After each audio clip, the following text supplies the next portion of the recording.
为了追诉坠楼死亡的树林地方法院审理的法官协会串联全台湾的法官，要伫19个钟头伫法院的门口献花。有人讲法官是因为工作压力上过大，有民间团体就呼吁讲，应该按以限制检方上诉等方向来解决。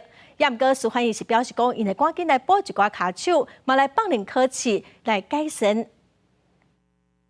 法院的同事买花在伫咧这间办公室外口哀悼跳楼身亡的李法官。本来这是树林地区法官的自主行为，怎么法官协会串联全国的法官发动白花运动悼念？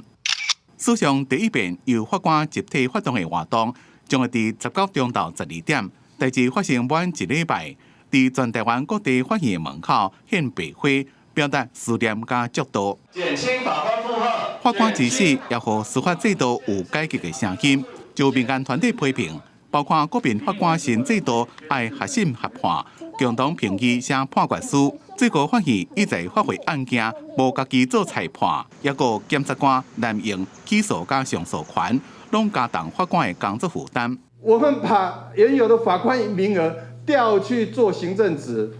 然后工作分配又不均，然后就回过头来讲说，我们人数太少。诈欺提供账户的人不应该再完全的使用刑事司法来处理，他可不可以有其他替代手段？有可能，他可以用行政处罚的方式。民间团体提出解决的方案，希望司法院案件的侦查就要检警分工，减少有问题案件正式审判庭诉，也有限制检方对一审无罪判决提上诉等方向解决。我们除了跟法官们感同身受以外，也深切的感受到法官们对司法院改善措施的这个深切的期待。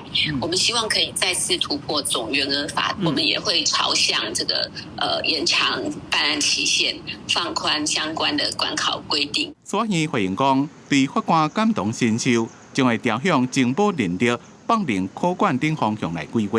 不过，规件案件毋若像大家看到法官过劳的问题，伫最近这几年司法改革的成果也再一遍受到质疑。记者综合报道。